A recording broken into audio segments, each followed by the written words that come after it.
સંભરમ મહારાજ જની સંભરમ મહારાજ સાહેબ સુખદેવજી મહારાજ સત્ય સનાતન ધર્મ કૃષ્ણ કનૈયા રામચંદ્ર ભગવાન જગ્યા ભૂમ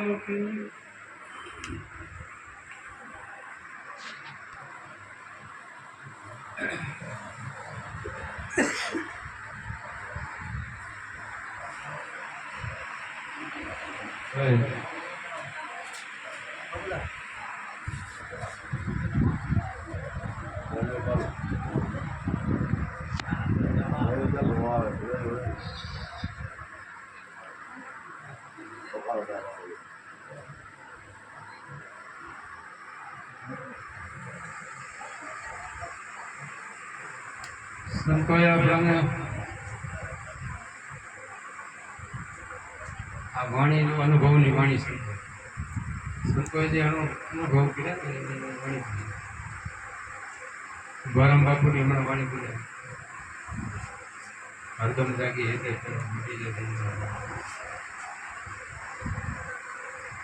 દિલનું અંધારું મટાડવું હોય હરદમ શ્વાસે શ્વાસે પરમાત્માનું ભજન કેમ કરવું? સંતો બધા એટલે કે જીવોને જગાડે ખબર નથી જગતને ખબર. પેલા કીધું ને પેલા વાણીમાં કે નિજ ભક્તિ કોઈ વિરલા જાણે. નિજ ભક્તિ બીજી ભક્તિ તો બધા કરતા હોય નિજ આત્મા નિજ એટલે આત્મા પોતાને ઓળખ નિજ એટલે પોતાને ઓળખવા માટે નિજ ભક્તિ છે એ કોઈ વેલા જાણે.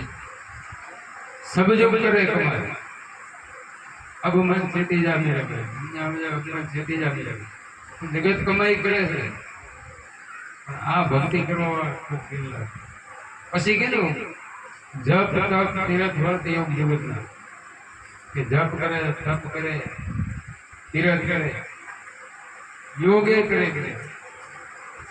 જગતના ત્યાં લગી કરણી જાય તીનો દેવને દર્શન કરા બાકી ખબર ના પડે ત્યાં વસ્તુની ખબર નથી. માયાથી છુટકારો મેળવ્યો હોય તો આ ભક્તિ કરી નિજ ભક્તિ નિજિયા ધર્મ સંતો આદોનો મેળવ્યો. નિજિયા ધર્મ છે ને આદો અનાદિનું આજકાલનું નથી પણ બધા સંતો જે છે ને આ ભક્તિ કરી નિજિયા ધર્મ નિજને પોતે પોતાના આત્માને ઓળખે. શિવજી હતા શિવજી કેનું ભજન કરતા? શિવજી પોતાના આત્મા પોતે ધ્યાનમાં જ બેઠા હતા. પાર્વતીના 3 અવતાર થઈ ગયા તો શિવજી એક નહીં. આ તો પછી નારદજીએ પાર્વતીજીને કીધું માતાજી તમે આ શિવ તો એક ના એક છે ને તમારા 3 અવતાર થઈ ગયા તમને ખબર જ નથી કે કેનું ભજન કરે આ ધ્યાન કરે શિવજી કેનું કરે એ તો ખબર નથી કે એને જાણો એ કેનું ભજન કરે. પોતે પરમાત્મા છે તો એમને આ જરૂર શું? એ પ્રશ્ન કે હાચું એ તો સાચી વાત છે પણ પૂછવું કેમ કે તો ધ્યાનમાં જ બેઠા હોય 8 પોર મગ્ન હોય આવું જુદા જુદી 8 પોર એમાં મસ્ત હોય પોતાના સ્વરૂપની અંદર. તો કે એમને કેમ કેવું એમાંથી સમાધિમાંથી બહાર કેમ? તો કે હું તમને આઈડિયા એક બતાવું એમ કરું. તો કે શું કરું બોલો? કે શિવજી ત્યાં ધ્યાન ધરીને બેઠા હોય એની સામે તમારે જવાનું વિરાટ સ્વરૂપ ધારણ કરવાનું જોગણીનું વિરાટ સ્વરૂપ ધારણ અને જઈને સામે જઈને કહેવાનું કે ઉઠત મારું બેઠત મારું બારું જાગૃત સુતા 3 લોકમાં રાજ મારું ક્યાં કરાવું છે આમ કહેવાનું. એટલે ધ્યાનમાં જઈને કાઢવું આવું કહેશો ને એટલે કહેવાનું ક્યાં કરાવું જોતા એમ પોતે આવું જોતા જોગી હતા. પાર્વતીજી ગયા શિવજી ધ્યાનમાં બેઠા હતા સામે ગયા ને જેમ પાર્વતીજીએ કીધું એમ વિરાટ સ્વરૂપ ધારણ કર્યું યોગનું અને બોલ્યા તો ઉઠત બારું બેઠત બારું બારું લાગે સૂતા 3 લોકમાં રાજ મારું ક્યાં કરાવું દેતા.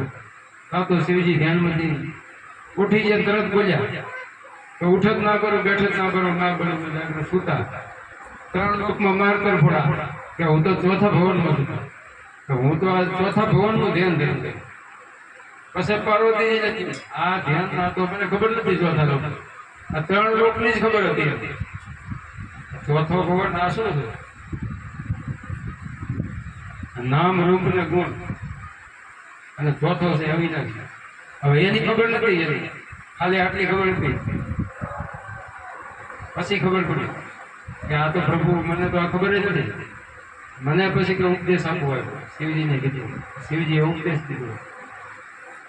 ક્યાં એકાંત લઈ ગયો એ સમય માટે તારો પ્રથમ એવું તાળી પાડીને પંક્તિ ત્યારે કે ઉડાડી દે અને ઉપદેશ દીધો શિવજીએ પાર્વતી.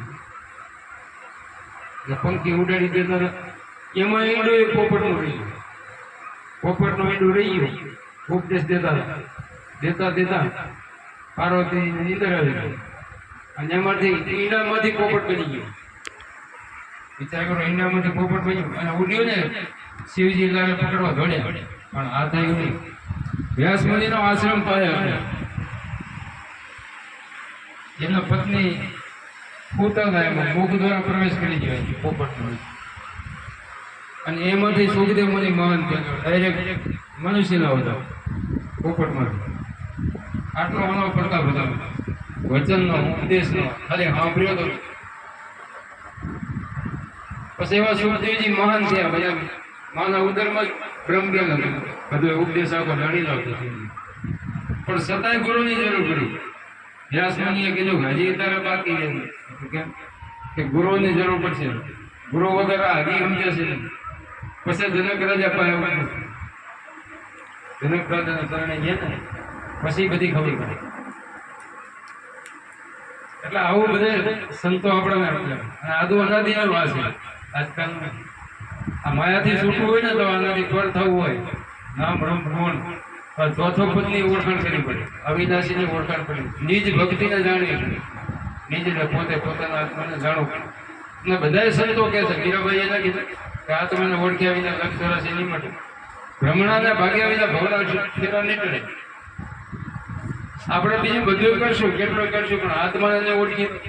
હવે દાન પુણ્ય ઘણું કર્યું, પુણ્ય ઘણું કર્યું, પણ જો આ ન કરી હોય ભક્તિ, તો આત્માને ન ઓળખ્યો હોય તો શું કામ આવે પુણ્ય? બીજા અવતારમાં મનુષ્ય અવતાર તો મળે જ, તો પુણ્ય ક્યાં? 84 લાખ જૂનીમાં આપણે જઈએ તો આત્માને ન ઓળખ્યો હોય તો 84 દાવાની છે, તો પાક પુણ્ય કરેલું કામ શું? કઈ કામ ના. એટલે સંતો આપણે નામ જાવ કે આત્માને ઓળખી ગયો, અને આત્માને ઓળખ્યું હોય ને તો સંતોના સંતો આપણને સમજાવે, એની રીતિ બતાવે. ભક્તિની ભક્તિ કરવાની રીત, ગુરુના ચરણે સેવી એ મારી ગુરુ બતાવે રૂઢી રીત. આનું ભજન કેમ કરવું, કેમ કરીને પરમાત્માને ખીમ સાહેબે પૂછ્યું હતું ને રવિ સાહેબ, કેમ કરી હરી સમરીએ કે કેમ કરી લઈએ નામા, કેમ કરી હરીને નિરખીએ કાં આત્મરામ, કે આત્મરામ ક્યાં છે તમને બતાવો, કેમ કરીને એનું ભજન કરી. પછી રવિ સાહેબે કીધું કે શ્વાસે શ્વાસે હરી સમરીએ અહો નિશ્લઈએ નામા, નૃત્ય ને છોડતે હરી નિરખીએ. એને નિરખવું હોય, જોવું હોય ને તો નૃત્ય સાધના એ ગુરુ મહારાજ આપણને આપેલ. નૃત્ય ને છોડતે હરી નિરખીએ તો ઘટો ઘટમાં આત્મરામા, તમને ઘટો ઘટમાં એના દર્શન થાય. આમ શબ્દો હતું કીધું. અને જો આને ઓળખીએ ને, આવું ભજન કરીએ તો જ આગમ ભેદ જાણીએ તો. આગમ ભેદ છે, આગમ નથી ભક્તિ કરો તો હરજી આગમ ભેદ જાણો. રામદેવ પીરે કીધું કે હરજી તો આગમ ભેદ જાણવાની જરૂર છે. આ ગુરુ મહારાજ આપણે આગમનો ભેદ ગુરુ મહારાજ. પછી કીધું કે જલખંડ બ્રહ્મણ એમ લગી માયા, માયા 3-5 કે જલખંડ બ્રહ્મણ ઇન્દ લગી માયા, માયા 3-5 3 ગુણ ને 5 તત્વનો દેહ છે, ત્યાં સુધી માયા છે. માયાથી છૂટવું કેમ? દેહ છે ત્યાં સુધી માયા છે. અરદ ઉરદ વચ્ચે રૂપ વચન કા કોઈ શ્વાસો શ્વાસ સમાય કહી દીધું કે અરદ ને ઉરદ વચ્ચે રૂપ વચન કા એ વચનનો કોઈ શ્વાસો શ્વાસ એમાં સમાઈ જાય તો કામ થઈ જાય. આપણાને ગુરુ મહારાજ બતાવે માયાથી છુટકારો મેળવવો હોય ને કઈ આમ કઈ કપડાં બદલી નાખે માયા ના છૂટે. કદાચ કપડાં આપણે બદલી નાખીએ તો કઈ માયાથી છૂટી જાય. કદાચ જંગલમાં ભાગી જઈએ ગુફામાં ગયા ગમે ડરી જાય તો કે માયાથી છુટકારો નથી મેળવી તો એ ન જાય. પણ આ ગુરુ મહારાજનું વચન જે છે ને એ અનુસરે એનું ભજન કરે ને તો સહેજે સહેજે છૂટી જાય. એમ કે વારંવાર બોલ્યું એનું ભજન કર્યું. આપણે વાણી બોલીએ છીએ ને ઘણી વાર સદગુરુનું સ્મરણ કરતા ધરતા હારીનું ધ્યાનમાંથી જ્ઞાન જાગ્યા અંધારા માટે અજ્ઞાન. કેવડું કહી દીધું આમાં આટલામાં કેવડું કહી દીધું. સદગુરુની સેવા કરતા ધરતા હારીના ધ્યાનમાંથી જ્ઞાન જાગ્યા અંધારા. શ્વાસે શ્વાસે સ્મરણ કરતા જપતા અજંપા જાપ જપતા તાપ ગુરુજીને બોલતા કે શ્વાસે શ્વાસે સ્મરણ કરતા જપતા અજંપા જાપ જાપ જપવાથી તાપ પડ્યા આદિ વ્યાધિ ઉત્પત્તિ બધું મટી ગયું.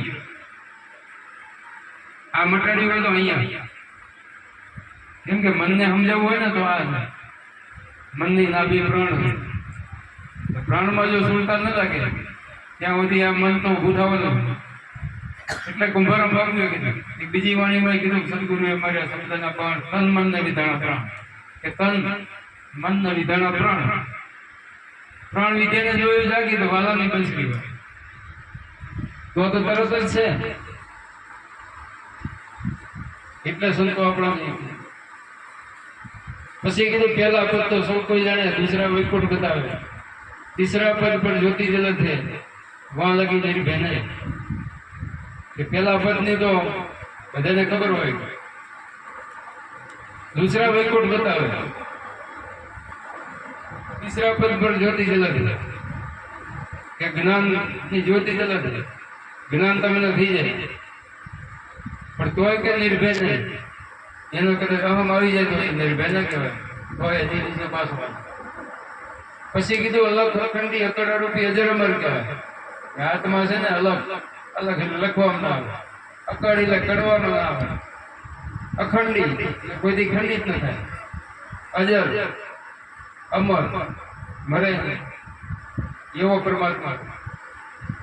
મન પવન કોઈ ખેને ની દુર્મતિ દૂર થાય મન ને પવન ની વાત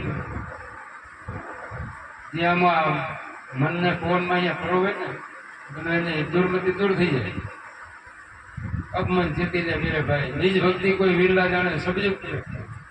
પછી કીધું સદગુરુના ચરણ ગ્રહી લે કે સદગુરુના ચરણ ગ્રહી લે મન ચિત્ત ચરણોની માય મન ને ચિત્ત જે આ ગુરુ મહારાજ આપણને શબ્દ આપે ને એમાં રાખો. આઠું સંત તરીકે ખીમના ચરણે આ ગ્રહે સો અગંપાય આ ગ્રહણ કરે ને તો અગંપાય નકે તો આકાને સાંભળે ને આકાને જાય તો કઈ ના અગંપાય તો પછી 84 માં જાય. એટલે ગ્રહણ કરે ને જેને ઉતરી જાય એ કામ નહીં. એક ગામ કોઈ એક મૂર્તિ વેચો એમાં એના પર 3 મૂર્તિ લઈને આવ્યા ગામમાં. પછી કે લેવા વાળો તો આવે ને કે શું છે એ કે શું કિંમત છે મૂર્તિ એ કે કિંમત તમારે કરે એ કે કિંમત તમારે કરે કે હા તો એક સમજુ માણસ એને જોયું ઘડીઓ દીધો અને મૂર્તિના કાનમાં નાખ્યો ઓહરો નીકળી કે આની કઈ કિંમત ના. પછી બીજી મૂર્તિ હતી એને નાખ્યો કે ગયો જ નહીં આ કઈ બીજી એક મૂર્તિ હતી એમાં અંદર કરી કે આ કીર્તિ છે એમ કે એની કિંમત થાય જેને અંદર ઉતરી જાય ને જેને ગ્રહણ થઈ જાય એની કિંમત થાય. જે ગુરુ મહારાજ આપણે ઉપદેશ આપે ને એ જો એક નો એવો જળ જડી જાય ગ્રહણ થઈ જાય એનું ભજન કરી જેમ કીધું એમ 3 મહિનાના હાર્દિક સંતો કે એટલું ભજન કરો ને તમને